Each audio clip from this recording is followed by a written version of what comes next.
నమస్తే Telangana welcome to T news ని కుమార్ దామెరా ముందు హెడ్లైన్ చూద్దాం. లోక్సభ ఎన్నికల్లో విజయమే లక్ష్యంగా బీఆర్ఎస్ సన్నాహాలు. జనవరి 3 నుంచి నియోజకవర్గాల వారీగా సమీక్షలు. అనకాపల్లిలో ఒకే కుటుంబానికి చెందిన 4 ఆత్మహత్య. అప్పుల బాధ తాళలేక సైనైడ్ తాగిన స్వర్ణకారుడి ఫ్యామిలీ. రామ్ గోపాల్ వర్మ వ్యూహం సినిమా విడుదలకు హైకోర్టు బ్రేక్. అభ్యంతరకర సన్నివేశాలున్నాయంటూ సెన్సార్ సర్టిఫికేట్ రద్దు. నేడు చెన్నైలో నటుడు విజయకాంత్ అంత్యక్రియలు. ప్రభుత్వ లాంఛనాలతో నిర్వహించేందుకు ఏర్పాట్లు. 3 రోజుల్లోనే ముగిసిన తొలి టెస్ట్. ఇన్నింగ్స్ 32 పరుగుల తేడాతో భారత్పై దక్షిణాఫ్రికా ఘన విజయం.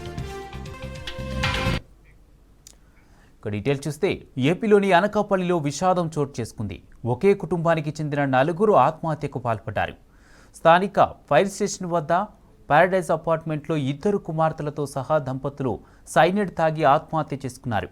మృతులను శివరామకృష్ణ, దేవి, వైష్ణవి, జాహ్నవిగా గుర్తించారు. ఆర్థిక ఇబ్బందులతోనే ఆత్మహత్యకు పాల్పడి ఉంటారని పోలీసులు అనుమానిస్తున్నారు. ఈ ఘటనలో చిన్న కుమార్తె కుసుమప్రియ ప్రాణాలతో బయటపడింది. ఆమె అనకాపల్లిలోని ఓ ప్రభుత్వ హాస్పిటల్లో చికిత్స పొందుతున్నారు.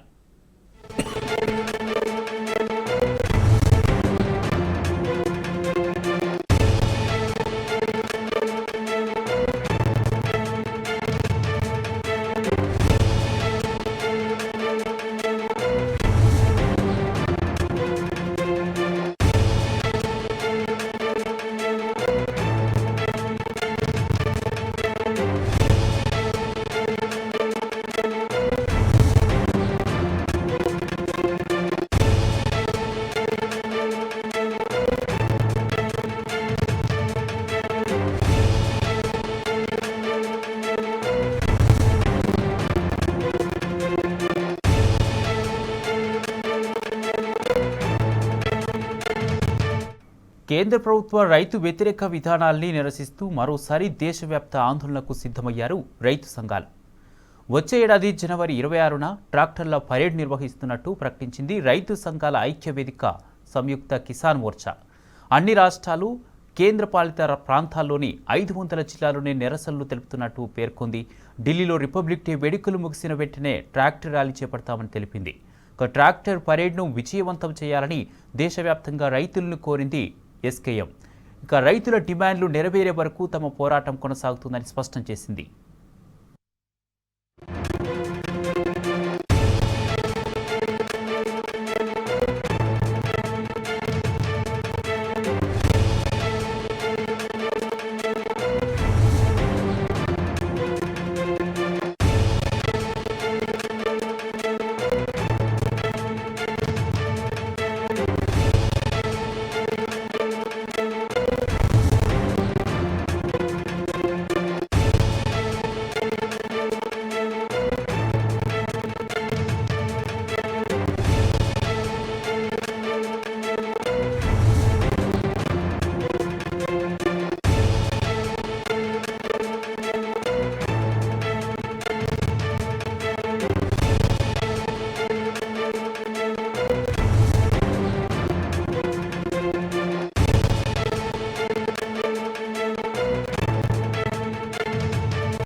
ఢిల్లీని పొగమంచు కష్టాలు వెంటాడుతున్నాయి.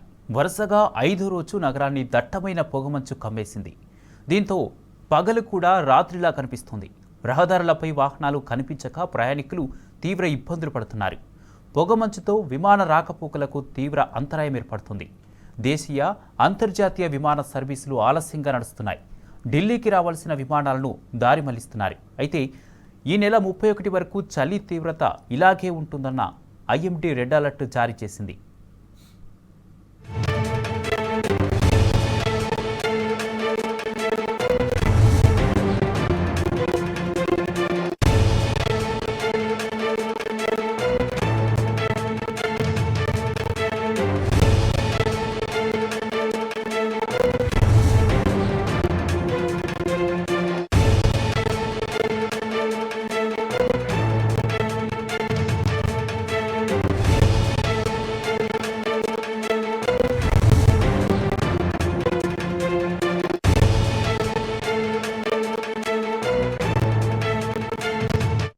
ఉత్తర భారతాన్ని చలి వణికిస్తుంది.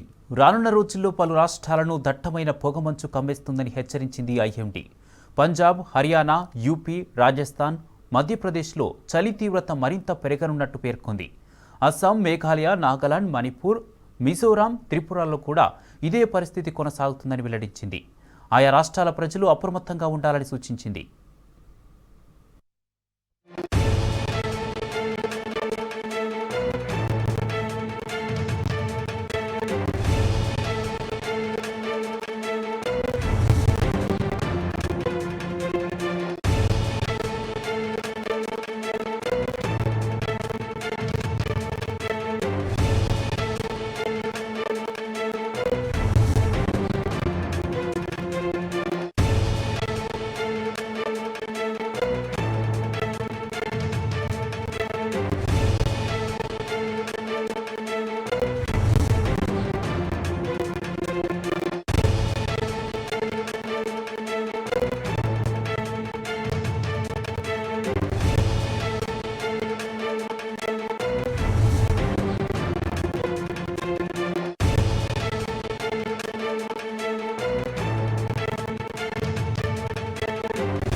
కోలీవుడ్ కెప్టెన్ డిఎండికే అధ్యక్షుడు విజయకాంత్ అంత్యక్రియలు ఇవాళ మధ్యాహ్నం జరగనున్నాయి.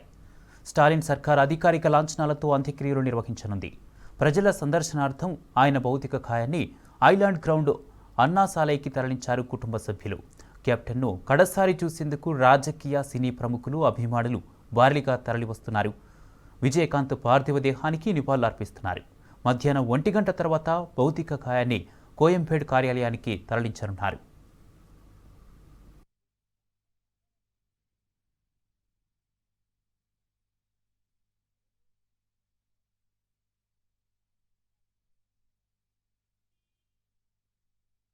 నార్త్ యూరప్ను భారీ వర్షాలు ముంచెత్తుతున్నాయి.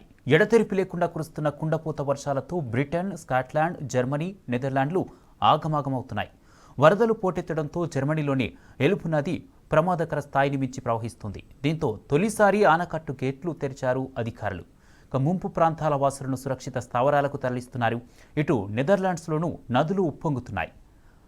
హంగరీలో డాన్యూబ్ నది నీటి మట్టం గరిష్ట స్థాయికి చేరుకోవడంతో రాజధాని నగరం బుడాపెస్టో సహాయక చర్యలను ముమ్మరం చేశారు అధికారులు. వర్షాలు, వరదల తాకిడికి పలుచోట్ల ఇళ్లు ధ్వంసం కాగా విద్యుత్ సరఫరా నిలిచిపోయి వేలాది మంది ఇబ్బందులు పడ్డారు. స్కాట్లాండ్లో రహదారులు మూసుకుపోయాయి. రైళ్ల రాకపోకలను రద్దు చేశారు. తెలంగాణ ప్రజల పాలిట కాంగ్రెస్ పార్టీ భస్మాసుర హస్తంగా మారిందా అంటే అవును అనే సమాధానమే వస్తుంది. సంక్షేమ పథకాల లబ్ధిదారుల ఎంపిక కోసం ప్రభుత్వం పెడుతున్న నిబంధనలు ప్రజల ఉసురు తీస్తున్నాయి. కాంగ్రెస్ ఇచ్చిన 6 గ్యారంటీలు కాస్త ప్రజలను 6 చెరువుల నీళ్లు తాపించే పరిస్థితులు దాపురించాయంటున్న వార్తలు వినిపిస్తున్నాయి. అభయహస్తం దరఖాస్తుల సమర్పణ గడువు తక్కువ ఉండటం, బోలెడన్ని నిబంధనలతో ప్రజలు ఆగమాగమవుతున్నారు. కాంగ్రెస్ పార్టీ 6 గ్యారెంటీలు ప్రజలకు 6 చెరువుల నీళ్లు తాపిస్తున్నాయి. సంక్షేమ, అభివృద్ధి పథకాలకు దరఖాస్తులు సమర్పించాలన్న ప్రభుత్వ పిలుపు ప్రజలకు నడి బజార్లో నిలబెడుతుంది. డిసెంబర్ 28 నుంచి జనవరి 6వ తారీఖు వరకు అభయహస్తం పథకం దరఖాస్తు సమర్పణ గడువు విధించారు. దీంతో ప్రజలు దరఖాస్తులు సమర్పించడానికి ఆపసోపాలు పడుతున్నారు. ప్రజాపాలనా సెంటర్తో పాటు మీ సేవ, ఈ సేవ సెంటర్ల ముందు వందలాది మంది క్యూ కడుతున్నారు.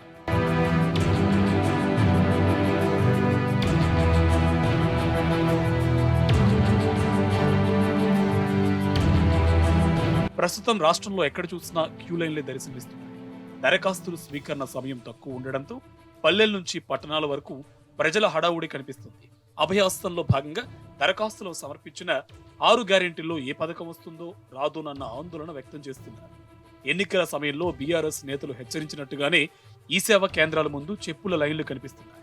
ఇక అభయహస్తం దరఖాస్తుల కోసం ప్రజల నుంచి వస్తున్న స్పందనను క్యాష్ చేసుకోవడానికి దళారులు సిద్ధమయ్యారు. దరఖాస్తుల ఫారాలు నింపడం నుంచి ఎంపిక వరకు అన్నీ తామే చేస్తామంటూ జనం నుంచి అందని కాడికి దోచుకుంటున్నారు.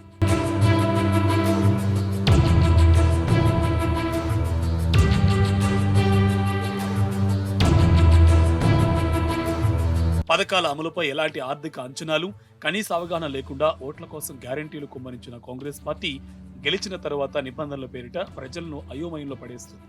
అభయహస్తం పథకంలో భాగంగా పొందుపరిచిన నిబంధనలతో ప్రజలు తెల్లమొహం వేస్తున్నారు.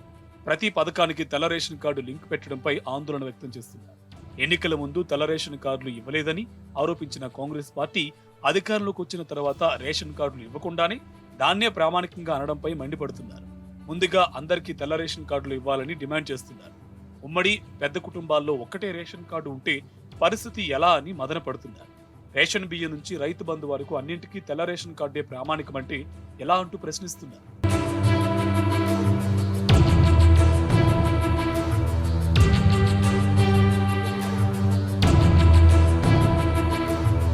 అభయహస్తం పథకం దరఖాస్తుల సమర్పణ కొత్త పంచాయతీలకు దారితీస్తుంది. పలు సెంటర్ల దగ్గర దరఖాస్తుల ఫారాలు అందరికీ అందని పరిస్థితులు నెలకొన్నాయి. ఇప్పటికే సంక్షేమ పథకాల లబ్ధిదారులు మళ్లీ దరఖాస్తులు సమర్పించాలా వద్దా అన్న దానిపై ప్రభుత్వం నుంచి ఎలాంటి క్లారిటీ లేకపోవడం మరింత గందరగోళానికి దారితీసింది. కొత్త లబ్ధిదారులతో పాటు ఇప్పటికే సంక్షేమ పథకాలు అందుతున్న వారంతా మళ్లీ దరఖాస్తులు ఇస్తుండడంతో ఈ సేవ మీ సేవ సెంటర్లు జాతరలను తలపిస్తున్నాయి. అభయహస్తం పథకం దరఖాస్తులు అంటూ ప్రజలను రోడ్లపై తీసుకొచ్చారనే ప్రభుత్వంపై బీఆర్ఎస్ నేతలు ఆగ్రహం వ్యక్తం చేస్తున్నారు. దరఖాస్తుల సమర్పణకు ఆన్లైన్లో అవకాశం ఇవ్వకపోవడం ఏంటని ప్రశ్నిస్తున్నారు. ఆఫ్లైన్లోనే దరఖాస్తులు తీసుకోవడంపై అనుమానాలు వ్యక్తం చేస్తున్నారు. అన్ని పథకాలకు తెల్ల రేషన్ కార్డును ప్రామాణికమని ఎన్నికలకు ముందే ఎందుకు అనలేదని ప్రశ్నిస్తున్నారు. కాంగ్రెస్ ప్రభుత్వానికి హామీలు అమలు చేసే సత్తా లేదని, కేవలం కాలయాపన కోసమే ఇలాంటి జిమ్మికులకు పాల్పడుతుందని ఆగ్రహం వ్యక్తం చేస్తున్నారు. పార్లమెంటు ఎన్నికల వరకు కాంగ్రెస్ పార్టీ ఇలాంటి జిమ్మికులకు పాల్పడుతూనే ఉంటుందని మండిపడుతున్నారు. కాంగ్రెస్ ప్రభుత్వం హామీలు అమలు చేయకుండా ప్రజాపాలన పేరుతో కాలయాపన చేస్తుందని మాజీ స్పీకర్ ఎమ్మెల్యే పోచారం శ్రీనివాస్ రెడ్డి ఆరోపించారు. పార్లమెంటు ఎన్నికలు వచ్చేసరికి కొత్త నాటకాలతో కాంగ్రెస్ ప్రజల ముందుకు వస్తుందన్నారు. ప్రజలు ప్రభుత్వ పథకాలకు దరఖాస్తులు సమర్పించిన వెంటనే హామీలను అమలు చేయాలని డిమాండ్ చేశారు. ఆన్లైన్లోనూ దరఖాస్తులను తీసుకోవాలని డిమాండ్ చేశారు. ఈ 6 హామీల పైన దరఖాస్తులు విపరీతంగా వస్తాయి. ఏదైతే హామీలు ఇచ్చారో హామీలకు కాలయాపన చేయడానికి కార్యక్రమం. మనస్ఫూర్తిగా వాళ్ళకి ఇచ్చే ఓపిక లేదు, ఇచ్చే ఉద్దేశం లేదు. కొన్ని రోజులు దరఖాస్తు స్వీకరిస్తామంటారు, దరఖాస్తుల గడువు పొడిగిస్తామంటారు, వచ్చిన దరఖాస్తులు పరిశీలిస్తామంటారు. ఈ దరఖాస్తుల స్వీకరణ పరిశీలనతోనే కాలయాపన చేసి మళ్ళీ పార్లమెంట్ ఎలక్షన్ ముందు ఒక కొత్త నాటకాన్ని సృష్టిస్తారు. వీటిని అమలు చేయండి. దరఖాస్తులు స్వీకరించినటువంటి దాన్ని పూర్తి తప్పకుండా మీరు ఇచ్చినటువంటి హామీలను నెరవేర్చుకోండి. బీఆర్ఎస్ ప్రభుత్వం హయాంలో సంక్షేమ పథకాలను ఓ పద్ధతి ప్రకారం అమలు చేశామని మాజీ స్పీకర్ పోచారం శ్రీనివాస్ రెడ్డి అన్నారు. రైతు బంధు, రైతు బీమా నుంచి పెన్షన్లు, కళ్యాణ లక్ష్మి వంటి ఎన్నో పథకాలను అమలు చేశామన్నారు. సంక్షేమ పథకాల లబ్ధిదారుల ఎంపిక కూడా పారదర్శకంగా జరిగిందన్నారు. గత ప్రభుత్వ హయాంలో ఎన్నడూ ప్రజలు ఇబ్బంది పడలేదని పోచారం శ్రీనివాస్ రెడ్డి గుర్తు చేశారు. ప్రస్తుత ప్రభుత్వం కూడా ప్రజల ఇబ్బందులు తొలగించాలని డిమాండ్ చేశారు. దరఖాస్తుల నుంచి లబ్ధిదారుల ఎంపిక వరకు పారదర్శకంగా జరగాలని, అర్హులందరికీ న్యాయం జరగాలన్నారు.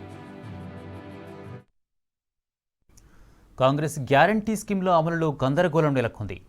ప్రజాపాలన అంటూ పేరు పెట్టిన కాంగ్రెస్ సర్కార్ అందులో ప్రజలకు కలిగే ప్రయోజనంపై మాత్రం దృష్టి సారించలేదు. రేషన్ కార్డు, రైతు భరోసా, ఇందిరమ్మ ఇళ్ల మంజూరుపై ప్రభుత్వం స్పష్టత ఇవ్వకపోవడంపై ప్రజల్లో అనేక సందేహాలు వ్యక్తమవుతున్నాయి. 5 గ్యారంటీలకు ఒకే దరఖాస్తును తీసుకోవడం, ఆయా గ్యారంటీలకు మార్గదర్శకాలను ప్రకటించకపోవడంపై ప్రజలు అసహనం వ్యక్తం చేస్తున్నారు.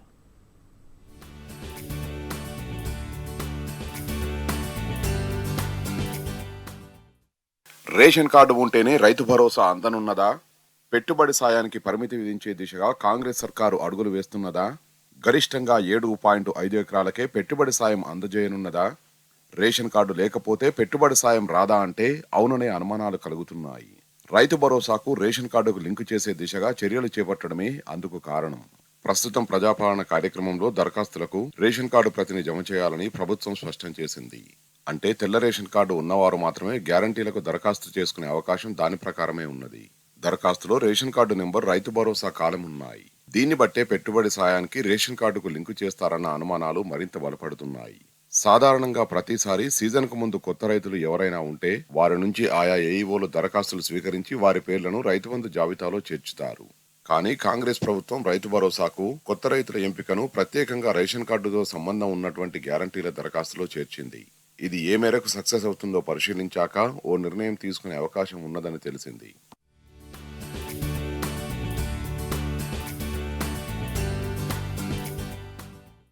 ఆహార భద్రత నిబంధనల ప్రకారం తెల్ల రేషన్ కార్డు పొందాలంటే తడి భూమి 3.5 ఎకరాల వరకు, మెట్ట భూమి 7.5 ఎకరాల వరకు ఉండాలి. అంటే ప్రస్తుతం తెల్ల రేషన్ కార్డు కలిగి ఉన్న వారికి గరిష్టంగా 7.5 ఎకరాల వరకు భూమి ఉంటుంది. దీంతో రైతు భరోసాకు తెల్ల రేషన్ కార్డును లింకు చేస్తే 7.5 ఎకరాల వరకు భూమి ఉన్న రైతులు మాత్రమే పెట్టుబడి సాయానికి అర్హులయ్యే అవకాశం ఉంటుంది.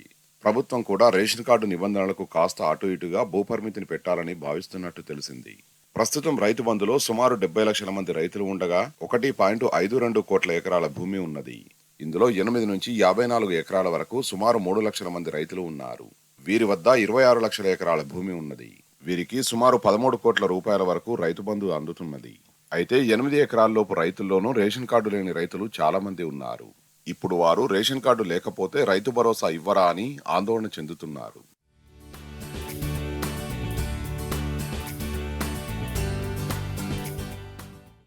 తొలి నుంచి కాంగ్రెస్ పార్టీ రైతు భరోసాలో భూపరిమితికి మద్దతుగానే తన వైఖరిని వెల్లడించింది. అధికారంలోకి వచ్చిన 2 రోజులకే ఆ పార్టీ మంత్రి సీతక్క, సీనియర్ నేత ఎమ్మెల్సీ జీవన్ రెడ్డి రైతు భరోసా పరిమితిపై కీలక వ్యాఖ్యలు చేశారు. పెద్ద పెద్ద భూస్వాములకు, పాడుబడ్డ భూములకు రైతు బంధు ఇస్తున్నారని, దీన్ని ఖచ్చితంగా సవరిస్తామని స్పష్టం చేశారు. గ్యారంటీల దరఖాస్తు ఆవిష్కరణ సందర్భంగానూ రైతు భరోసా పరిమితిపై చర్చించి నిర్ణయం తీసుకుంటామని సీఎం రేవంత్ రెడ్డి వ్యాఖ్యానించడంతో దీనిపై జోరుగా చర్చ జరుగుతున్నది. అయితే ఈ యాసంగి సీజన్ కు నిబంధనలో మార్పులు చేర్పులకు సమయం లేకపోవడంతో ఈసారి పాత పద్ధతిలోనే రైతు బంధు పంపిణీ చేస్తున్నది. వానాకాలం సీజన్ నాటికి భారీ మార్పులు తీసుకొచ్చే అవకాశాలున్నాయి. బీఆర్ఎస్ ప్రభుత్వం రైతు బంధు కింద ఏటా ఎకరానికి 10,000 రూపాయలు ఇవ్వగా, కాంగ్రెస్ పార్టీ రైతు భరోసా కింద 15,000 రూపాయలు ఇస్తామని హామీ ఇచ్చింది. ఇది అమలు చేయడం ద్వారా ప్రభుత్వంపై ఏటా అదనంగా 7,500 కోట్ల రూపాయల వరకు ఆర్థిక భారం పడుతుంది. అంటే ప్రస్తుతం ఏటా 15,000 కోట్ల రూపాయలు అవసరమవుతుండగా ఇక నుంచి 22,500 కోట్ల రూపాయలు అవసరం కానున్నాయి. అయితే ఇంత ఆర్థిక భారం మోయడం ప్రభుత్వానికి ఇబ్బందికరమనే అభిప్రాయాలు వ్యక్తమవుతున్నాయి. ఈ నేపథ్యంలోనే రైతు భరోసాకు పరిమితులు విధించాలని ప్రభుత్వం ఆలోచిస్తున్నట్టు చర్చ జరుగుతున్నది.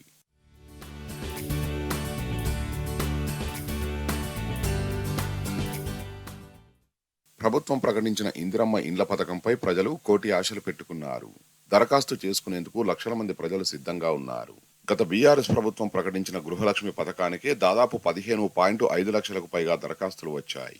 ఇప్పుడు ప్రభుత్వం జాగా ఉన్న వారికి ఇంటి కోసం 5 లక్షల రూపాయలు, జాగలేని వారికి స్థలంతో పాటు ఇంటి నిర్మాణానికి 5 లక్షల రూపాయలు ఇస్తామని ప్రకటించడంతో ఎన్ని దరఖాస్తులు వస్తాయో అనేది అంచనాకు దొరకడం లేదని అధికారిక వర్గాలు చెబుతున్నాయి. లబ్ధిదారుల ఎంపిక ఎలా అనే దానిపై ఇంకా మార్గదర్శకాలు కూడా సిద్ధం కాలేదు. రాష్ట్రంలోని కాంగ్రెస్ ప్రభుత్వం 6 గ్యారంటీలకు సంబంధించి గురువారం నుంచి దరఖాస్తుల స్వీకరణకు సన్నాహాలు చేస్తున్నది. ఇందులో ఇందిరమ్మ ఇండ్ల అంశం అత్యంత ప్రధానమైనదిగా చెప్పవచ్చు. గత బీఆర్ఎస్ ప్రభుత్వం పేదల కోసం డబుల్ బెడ్రూమ్ ఇండ్ల నిర్మాణాన్ని చేపట్టిన విషయం విదితమే. జాగలు ఉండి ఇల్లు నిర్మించుకోవాలనుకునే వారి కోసం 3 లక్షల రూపాయలు చొప్పున ఆర్థిక సాయం అందించేందుకు ఉద్దేశించిన గృహలక్ష్మి పథకానికి ఇందిరమ్మ ఇండ్ల కోసం లబ్ధిదారుల ఎంపిక, ఇండ్ల నిర్మాణానికి మార్గదర్శకాలు ఇంకా సిద్ధం కాలేదు. ఇందిరమ్మ ఇల్లు కింద ఆర్థిక సాయం పొందేందుకు ఎంత జాగా ఉండాలి? ఇంటి జాగతో పాటు ఇంటి కోసం ఆర్థిక సాయం పొందాలంటే ఉండాల్సిన అర్హతలేమిటి? ఇంటి జాగా ఒకచోట ఉండి ఉద్యోగరీత్యా మరో చోట స్థిరపడిన వారి పరిస్థితి ఏంటి? గృహలక్ష్మి పథకానికి బడ్జెట్లో 12,000 కోట్ల రూపాయలు కేటాయించిన గత సర్కారు దరఖాస్తులు ఆహ్వానించగా 15,58,810 దరఖాస్తులు వచ్చాయి.